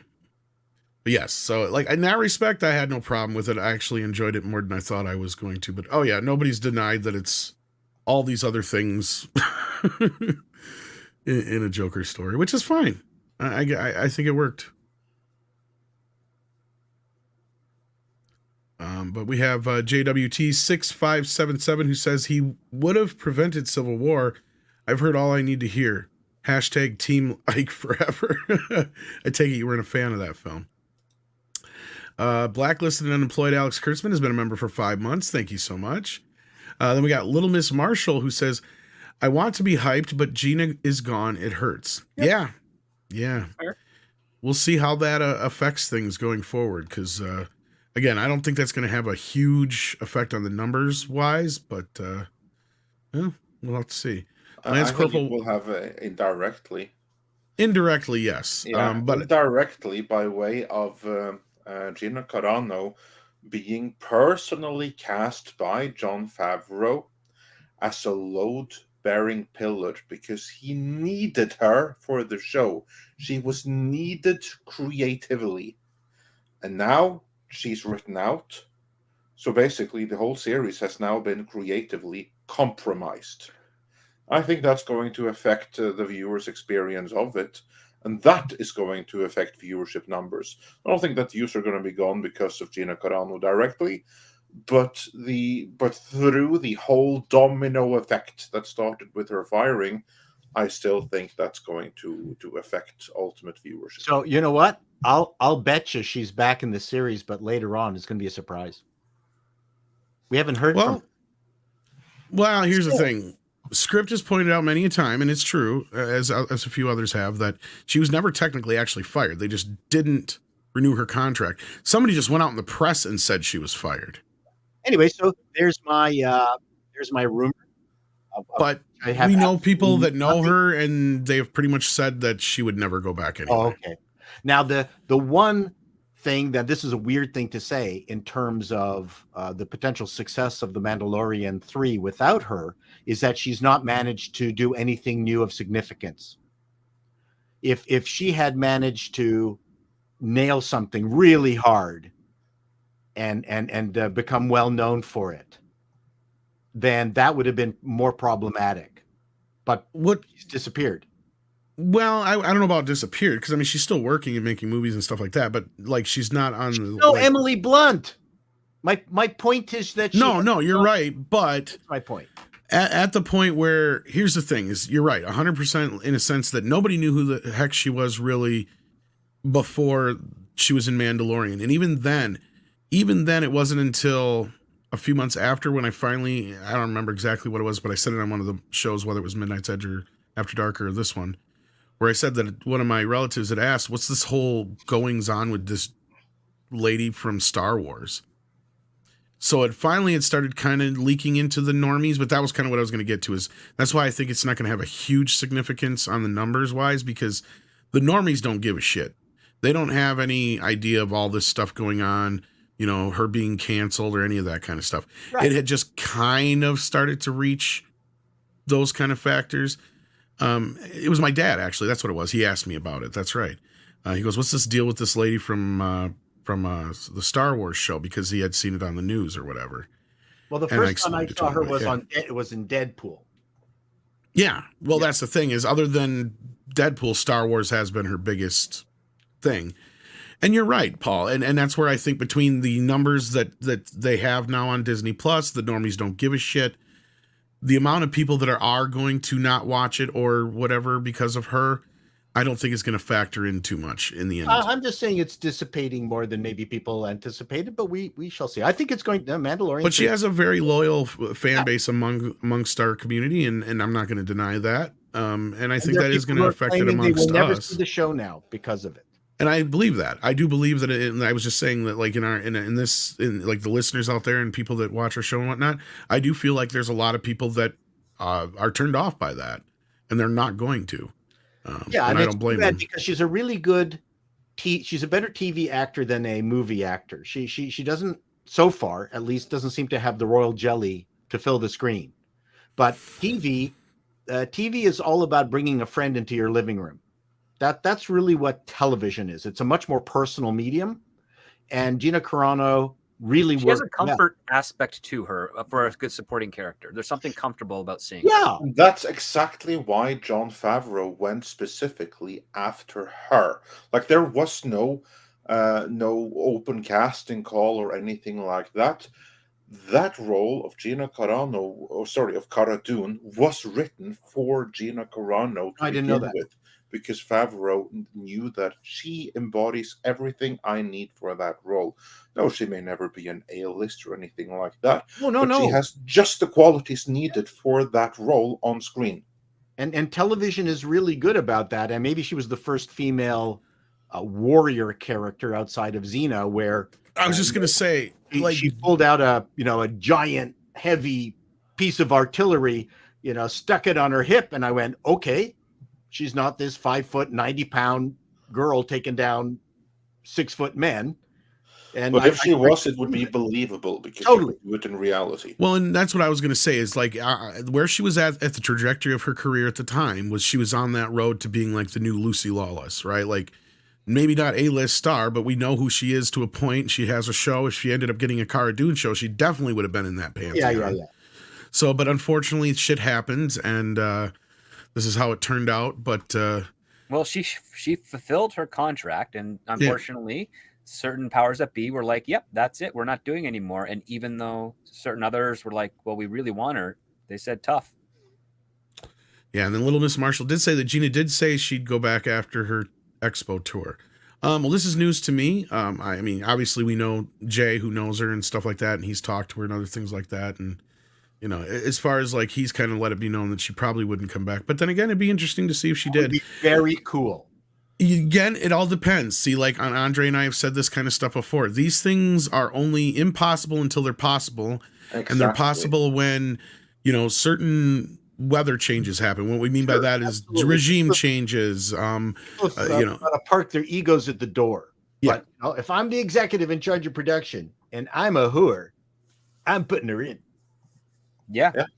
No, absolutely. And if you're an aware whore, you're not only just putting her in, you're kicking Dave Filoni out because all he's going to do is circumvent every decision you're going to make. Yeah, I'll get him to get my coffee or walk my dog. Well, we kind of have the evidence that I was saying for the longest time, and that is that he's basically a KK plant. Before KK, yeah. Well, yeah, that's the sad part is he predates her, but as far as like and I don't mean that like, okay, here's what we're getting at. They have similar goals. And when Favreau came into the picture via Iger, KK was resistant to that, but she's like, fine, but I want Filoni on this too, basically, in so many words. So that's where those two got paired together. And from day one, I've been telling people, Filoni is not your fucking friend. He is here for one reason and one reason only, and that is to push his agenda forward. And it just so happens that his agenda aligns with Kathleen Kennedy's. And just the only reason people aren't is I don't want to say they're blind to it, but they're just kind of resistant to seeing it is because a lot of people like Ahsoka as a character, which is fine. There's nothing wrong with that. But if you cannot rub that out of your eyes for a few minutes and just kind of look at how he's treated this character, especially knowing how George has said flat out that as far as he's concerned, she died during Order 66, that this is him just trying to rewrite his own history to save his own character. He's not lacking in creativity. I have yet to see that, to be honest with you. No. You can see he can certainly wield the saber fairly expertly on occasion. And I think, you got to remember, people in Hollywood are biding their time until different events take place. I could conceive of the idea that if and when KK is gone, Filoni is released from his bounds and he's able to be a much more Star Warsy, non-KK influenced person. I could see that. He's not an untalented individual.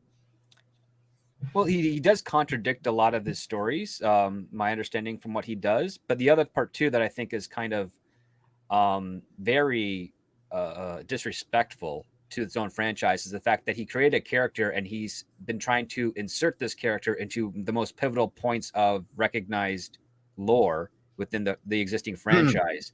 And I'm thinking, no, you're kind of polluting it with your own ideas. I mean, I would not be surprised if at one point he writes a story where the whole reason they were able to destroy the second Death Star is because Ahsoka was in a ship with some of the Rebel acolytes that he also created, and they cleared the path to get Lando and Wedge into the chamber. And if they didn't do that, it would never have happened.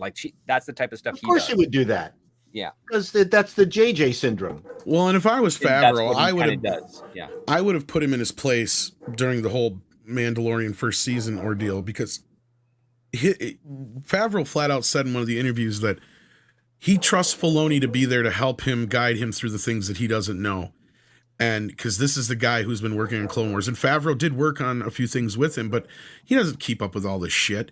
And there was a few inconsistencies in the first season of Mandalorian that a lot of people were quick to point out between that and the Clone Wars, let alone other things.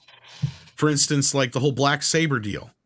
There was a lot of people talking about that. And if I was Favreau and people were bringing that up, I'd be like, you know what, motherfucker? You fucked me on this, because this is you wrote this shit. You made this up. You should know what this is, and you didn't tell me, because it was your job to tell me.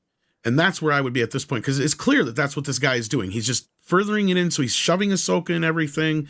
He's just doing what he wants to do. And it's more of his Clone Wars. They introduced the tracking fobs, and we know nothing about how they work or what their purpose or why they exist now and didn't exist before. So, but they got them from Apple. Until Apple made them, they couldn't use them. Point is, there's mistakes that Favreau has made that normally Favreau wouldn't make if he knew otherwise, is what I'm thinking. But again, I don't trust Filoni as far as I love that 5 to 6 minute sequence in the first episode where they had to learn how to ride the blurg because it was so important. And yet after they learn how to ride it, it's completely abandoned idea, and they're now just in the canyon shooting out people. It's like, yeah, you just wasted 6 minutes of valuable screen time on something that has no effect throughout the remaining of the series. See, and that's where Filoni feels like he's coming from the George Lucas school, because I love George Lucas to death, but sometimes George gets just hung up on ideas and gear porn more so than a story or what it means to the story. And we see that like in certain aspects. And I see that where Filoni picked that up from him, if anything. Because, yeah, that sounds like something that George would come up just to have a toy for. Like a sequence that George would, you know what I mean? Like, well, I'd make an interesting toy set. Let's do that, you know? It essentially looks like the creature Jabba ate in Return of the Jedi, just fully grown. And that's probably what he would have said. I look kind of like Jabba. I ate a creature and he's full grown. You get to ride them. You get to ride them. You ride them around. Well, we can sell 100 million of these. He would have come up with better shit than Sporces. That's all I'm saying. Okay, Space Horses was dumb. Yeah, that's JJ for you. That's JJ for you. But let's move along here. Some more super chats and member chats. Lance Corporal Waffles has been a member for 1 month. It says, Tom, I just sent you a Cara Dune getting poochied on Twitter. Oh no. Do I want to see this? Did you? Okay, here it is, I think. Oh no. Really? I see here. Okay. Let me see if I can do this. Okay, I'm going to end up showing part of my private messages, but as long as it's the only private thing you're showing. It's just your nudity pictures and all that kind of stuff, you know. So, all right, here's Cara Dune getting poochied. I don't know if I can play this whole 19-second clip, but we can try. I already kind of went forward a little bit. But, I have to go now. My planet needs me.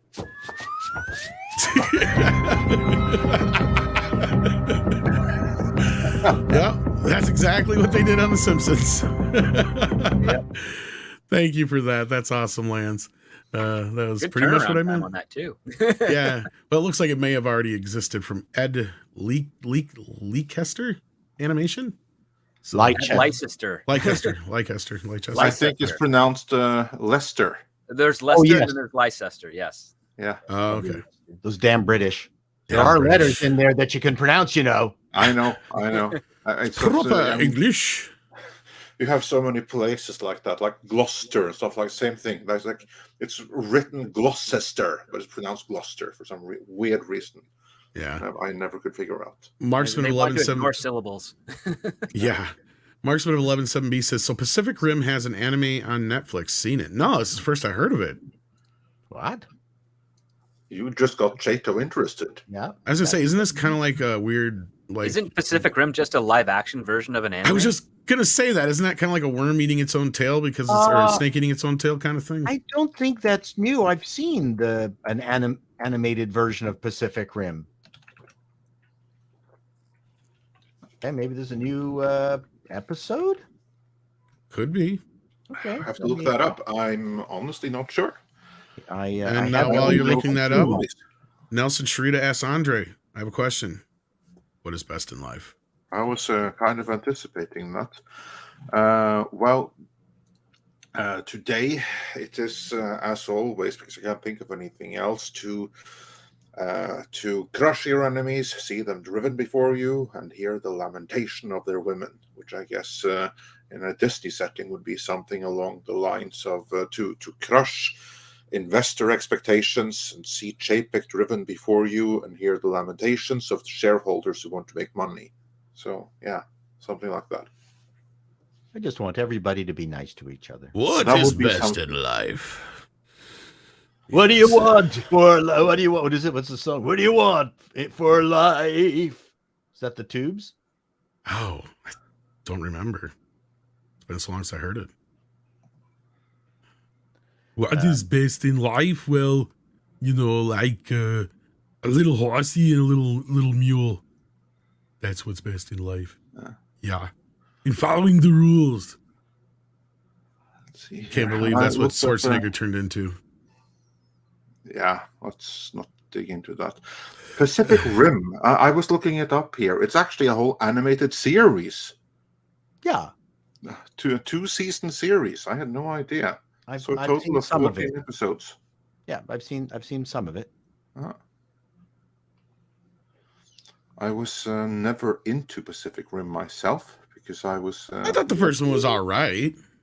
I mean, I could see, but that's what I'm saying. Like, isn't it kind of like Paul said? Isn't it like a snake eating its own tail? Considering, or you know, it's based on the mecha animes and whatnot. So doing an anime of it, it's kind of they're going I guess. into a deserted city that looks like Calgary covered in vines. Oh no, sorry, that's Could be fun, I guess. That's The Last of Us. Sorry, that's what The Last of Us looked. I mean, that's actually The Last of Us was shot in Calgary.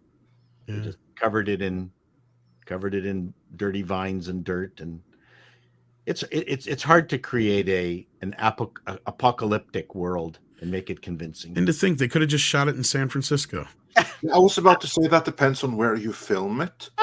From what I've seen, on like some documentaries on YouTube, there's plenty places in the suburbs around like Chicago and stuff. Tons like of that. production value, shit on the sidewalk, everything. Qualify. There's some places in Cleveland. There's some places in upstate New York. You have like ghost towns and stuff all over the place. Apparently, it shouldn't be too hard. You just go film at an unconventional location where you maybe have to pay some extra for security, but it can be done. Back when they used to shoot Night Heat in Toronto, a cop procedural, the set people would take an alleyway, fill it full of crap, go out, have lunch, and then come back, and the city cleanup crew clean it up.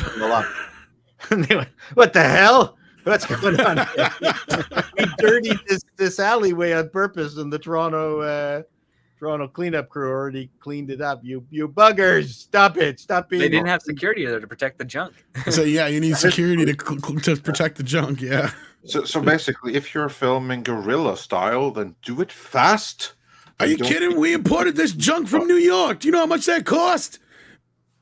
My favorite guerrilla style was I was involved in the crew of a feature film in Toronto, and everyone was kind of just trying to sort out lenses and things, and then the director saw that there was a giant, like a couple of buses of Japanese tourists, pulling up in front of the old Alexandra Theater, and he's just yelling everyone, cast, everyone, okay, say it again, director, like just move, everyone, move, and then he got everybody going, got the thing going, and then he got this fabulous bunch of Japanese tourists getting off the bus, going click, click, click, click, click, click, click, click, in a terrific background. Never, and didn't have to pay a cent for it. That's what I love about the movie Bowfinger. Yes, same. Yes, that's right. That whole movie is just guerrilla filmmaking. right. Marksman of 11-7B says, Paul, it's we caught your kids in your front yard. What? I think this was referring to something earlier. About how in the early 2000s the kids are overprotected and oh yes, that's yes. right. We caught your kids in your front yard. Yeah, you were unsupervised. That's actually a real story. There was some story where a neighbor complained to the police or someone that they found some kids lollygagging on the grass of someone's house, and it turned out to be the kids who lived in the house. I'm not surprised. I'm curious. I should go actually brought up for not parenting properly. Oh, for fuck's sake! That reminds me of the single father, and I should go see how this turned out. The single father. I'm sure. Hopefully, they dropped the charges, but he was charged with child neglect because he allowed his 10-year-old son to walk his 8 or 7-year-old son to school. Yep. I'm like, are you fucking kidding me? When I was 9 years old, I was responsible for getting myself up, getting my kid brother up, making sure he ate, was clothed, had everything he needed for school, got his ass down to the bus stop all by myself. No other adults in the house. Like, that was the 80s. Like, what the fuck, happened nowadays to where kids can't even walk to school without the parent being charged with child neglect? Well, had you had those exact things, the same things, Child Protective Services would have been involved. If you had not then, they wouldn't have. Not then, no. It's a different world now. Yeah. So, yeah, that's a sad truth of it all. Then we got Joel Rees here who says, Susan Arnold became Mom Mothma. Many Bobthans died bringing this information. By the way, this is a Cosmic Vader joke. Credit goes to him. Well, thank you, Joel. And thank you for the donation of the fancy €5. Carlos Estrada says relabels 7 to 9 as Empire propaganda. Yeah, I'd be all about that. As much as we all hope for that, I just don't see it happening. Camelbot Killer says, until Iger and KK are gone, Star Wars won't get fixed. Please don't let Filoni fix it. The simple gestures of kindness can fill the galaxy with hope, Jedi saying. Yeah, well, that's the thing is Iger and KK, last we knew, weren't getting along, so we'll see how that works out. Hypergiver 2 says the MMPR 30th anniversary special is going, the Mighty Morphin Power Rangers, is going to be bittersweet because of the return of David Yost, but the death of Jason David Frank will loom over it. Yeah, that's too bad. I'm not a Mighty Morphin kid. I was like 14 when that show started, or at least became popular here, and I was just like, yeah, not my thing. Yeah, same thing with me. I was too old for it. They need to bring back an adult version of the Teletubbies. Or like a Velma version of the Teletubbies. That's I see the two of them quite similar. Where all the kids are grown up and they're still traumatized by the Teletubbies. No, the Teletubbies themselves are now drunken reprobates. And adults. Adults, yeah. I thought they were adults originally. No, they're adults in a kid's outfit. We have to change things around. So they got beards now. Yes. they've got beards. That's right. We just need to do an older version of the and what happens if the Teletubbies had kids? That's quite disturbing. Yes. Actually, I'm more interested in what happened to all the kids from Barney. Like how many of them became hookers and drug addicts. You know what? Is that- Barney was a very wholesome show. My daughter loved it. I went to see him 3 times with my daughter. I know. She just thoroughly enjoyed it. There's actually a new documentary out about how much hatred there was for Barney. Yeah, but that's from parents who chose not to spend any time with their kids and see Barney through their eyes. Yeah, it was sickening. It was sickening partly because I had to sit and watch the same movie 30 times with my daughter. But you either go, I get a chance to spend time with my daughter, or I'm going to fuck off and not spend any time with her. So I chose to just sat there and hold her in my arms and cuddle, and we'd watch Barney over and over again. It was the worst part of my life. What can I tell you? Spend time with my daughter. Good choice. I mean, that's a good thing with stuff like that. It's important to Yeah, you can't like put on your adult hat and go, you know what? Right now, I am living for my kids. That's what I'm doing. Yeah. And then we've got Wallbank here who says, can Luke go to Doctor Strange to cast a spell so we can all forget this shit trilogy? Yes. There's that too. That would be awesome. There's your multiverse. Mecha J says, I was a big fan of the 70s show. I'm really hoping the 90s show won't be woke or have subpar writing for the new cast. Well, I'm going to hopefully check some of that out either later tonight or tomorrow before Mead and let you guys know what I think. And maybe if Script Doctor gets a chance to watch a couple, he can let you guys know too on the show tomorrow night or whoever else joins us. And then we got I Cthulhu here who says they need to bring in Amy Hennig to the Star Wars branch. I know of no other creative that understands what adventure stories should be. I'm not familiar with Amy Hennig. From Uncharted? Is that who's... Okay. All right. Okay. Maybe. If it's the same person, she certainly did a great job with Uncharted. Okay. STR Red Wolf says apocalyptic city scene. You mean Baltimore? Yeah. Pick one. Pick one. And with that, we're caught up, guys, and we have no topics left. We might actually get out of here on a decent hour, and I can prepare for other shows. All right. How about that? Let's go. With that, I would like to say thanks to everyone who watched us today. We will be back again on Friday, of course. Until then, check out Mr. Chato. Check out Script Doctor and his Patreon, which is taking off. Everyone needs to head on over there. Mr. Chato, any video that you would like to push on our way out the door? No, just watch my most recent one. It's gotten very good traction. The one where I green light or not, The Last of Us, and I give some network insight as to the pressures of an executive as to just why they might green light something. It's different from having a creative decision. Often it's just all the planets align. And I didn't even discuss financing in the last episode either, because maybe half the money came from Naughty Dog.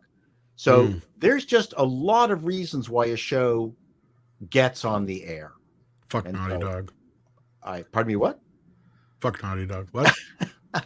No, they did that orange character. They did Uncharted, and they did that spinny guy.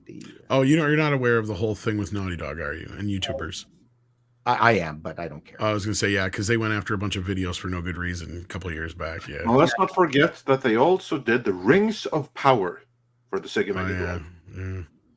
Anyways, so that's me. Camelbot Killer says, Japanese culture, the kids get themselves up, make and eat breakfast, walk to the train and or school alone. No one thinks anything of it. Well, that's the way it kind of used to be anyway. But yeah, because of course they have to practice early to become good corporate slaves. Yeah,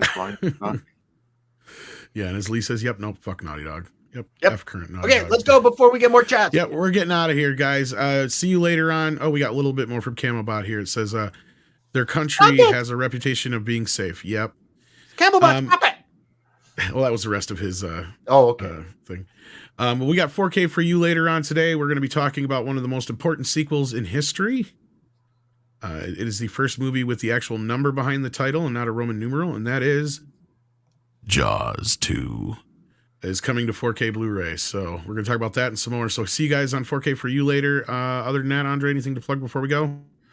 We will have a scripted video very, very soon. I'm working on both the Disney thing and some other stuff. I don't know quite what's going to be out the gate first, but just stay tuned. And hopefully we'll have something before next live stream on Friday. Just when you thought it was safe to watch YouTube. Yeah. Scripts, Valiant Renegade is in the house. Hey, Valiant. He has to rewind the show. Yeah. All right. Well, you rewind the show, and then Script Doctor, what were you going to say, Andre? Yes, Script, anything you want to plug on the way out the door? Yeah. So tomorrow should be my dropping review of Linus, the latest Taylor Sheridan pilot, and I'll also have my reviews on the first 2 episodes of the Night Court sequel series as well, and then maybe I'll take a look at that 90s show if I have time. My reviews of Night Court will be way funnier than Scripts. That is for sure. I'm sorry about that, Script. We plugged your Patreon, and I figured, that was it. My bad. Any other time you don't have a video, so. But I'm told there was one more thing. Valiant, we got that one. Okay, that's it. We got it. We're caught up. Thank you so much, kids. Time for what, Andre? Some koalas in the rain. Koalas in the rain, koalas in the rain. No fucks given.